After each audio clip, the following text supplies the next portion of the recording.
Hello everyone, welcome back to my channel. My name's Alisha, and today's video I will be giving you my thoughts on Crush by Tracy Wolff. So you know how we do in these videos, I always read the synopsis first. As you can see, my cat has joined me, so let's read the synopsis and then we'll get to my thoughts. The synopsis reads, "Everything feels off. Especially me. I've returned to Catmere Academy, but I'm haunted by fragments of days I have no recollection of living, and struggling to understand who or what I really am. Just when I started to feel safe again, Hudson is back with a vengeance. He insists there are secrets I don't know about, threatening to drive a wedge between Jackson and me forever. But far worse enemies are at our doorstep. The circle is caught in a power play, and the vampire court is trying to drag me out of my world and into theirs. The only thing Hudson and Jackson agree on is that leaving Catmere would mean certain death for me. And not only am I fighting for my life, but now everyone else is at stake. Unless we can defeat an unspeakable evil, all I know is that saving the people I love is going to require sacrifice. Maybe more than I'm able to give." Okay, so let's talk about Crush by Tracy Wolff. This one, of course, is also a behemoth just like the one before it. This is the second book in the Crave series by the wonderful Tracy Wolff. I don't know what she was thinking when she wrote these books, but I am here for it. I absolutely love this series, and I cannot wait to read more. Spoiler alert, I've already read books 3 and 4. But getting back to this one was interesting because it doesn't pick up exactly where book 1 left off. This book actually starts 4 months after book 1 ended. So there's a 4-month gap that we don't know anything about. But, so this one starts off with Grace coming back to reality, in a sense. She has been in her gargoyle form for the past however many, 4 months or so. But something is different. Something is very, not the same. When Grace wakes up, she just thinks that it's another day. She's waking up, she's going to class, she's continuing where she left off. But as she tries to go to class and she meets up with one of her classmates, I believe it is one of the boys from the order, Jackson's order. She says, "Okay, are you ready to read Hamlet?" And he's like, "We did that months ago." So she's confused there because she thinks that she's just picking up where she left off, and that's not the case. So now she doesn't remember a lot of what happened in the past 4 months. She's forgetting things or has forgotten things. She doesn't know certain things have happened. So that's where this starts off. And then we get to a point where she, things are happening. Like, she goes to sleep and she it's almost like she's sleepwalking, and she goes and does things or finds certain pieces, like artifacts, and then she wakes up, and one of the times she's covered in blood. It's not her blood, she doesn't know whose blood it is, so that is a red flag.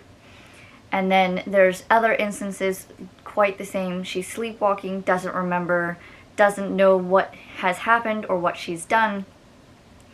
So then before they can figure that out, then it seems like Grace is talking to herself. Why would Grace be talking to herself? Nobody knows why. But if you pay close attention to the end of Crave, it gives a little hint to why Grace is talking to herself. because she's not actually talking to herself. And at first, I thought that that was the weirdest thing. I was like, who is she talking to? She can't be talking to herself. There's someone, like, there's like a mind, there's like a voice in her head. And at first I thought, okay, maybe it's internal monologue, or she's talking to herself, or whatever. But that's not the case. It turns out that Hudson is in her head. Hudson Vega is talking to her, and she is talking back to him while he is in her head. How does that happen? So many questions have come about just based off of that. And I will admit that at times, because they bicker back and forth. Oh, so sorry about that. I had to change the battery in the camera. What was I talking about beforehand? I don't quite remember. I think I was talking about Crave and Hudson Vega being in Grace's head. Maybe? We'll continue with that. So Hudson in Grace's head. We find out that he was the one that was taking control of her body. She's now talking to him even though her friends are in front of her. And so this just, I absolutely loved this. I loved Grace and Hudson's bickering, even though you can't see Hudson in person and in the flesh. I still love that they are bickering, they are talking, and you can kind of see where Grace slowly starts to like him, but she's fighting it the whole way. So I think this kind of leads into more of what has happened in that time gap that we don't see.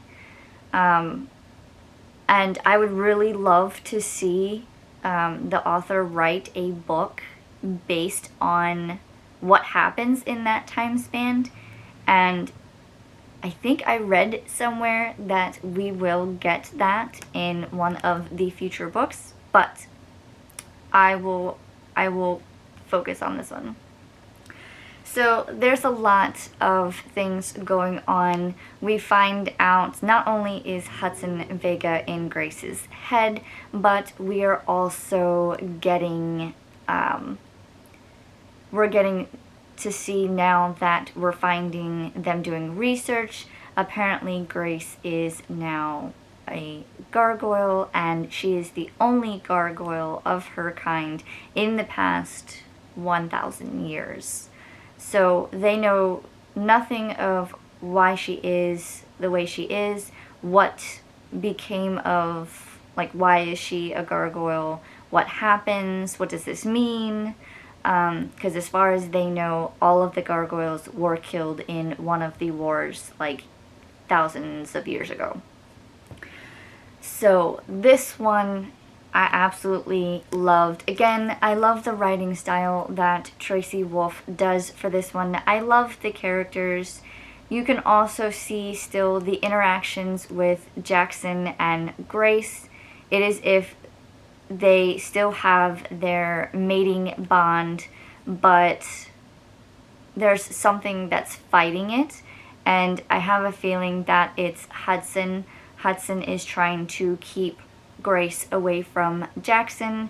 Anytime that Grace and Jackson try to have one-on-one time, they somehow get interrupted with Hudson talking to Grace, and then they start bickering, so then that kind of like ruins the mood in a sense. So there's little things like that that you get to see throughout the book, and I absolutely love it in a sense that I get to see like the frustration in the description and to see the characters' dialogue, and they just, you can tell that there's tension and frustration, and they just want to get Hudson out of Grace's head, but in order to do that, they have to collect these artifacts. And there's a wavering side and debate, or fight, if you will, that they want to get Hudson out of Grace's head, and they want him to be human. So they have to have 5 different artifacts in order to do so. But if they only have 4 of the 5 artifacts, then he can be removed from her head and be reinstated as his vampire self, powers and all.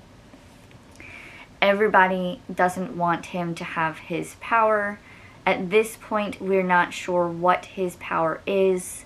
Everyone says that it is bad and they don't want it. They don't want him to be back, that he was killed for a reason.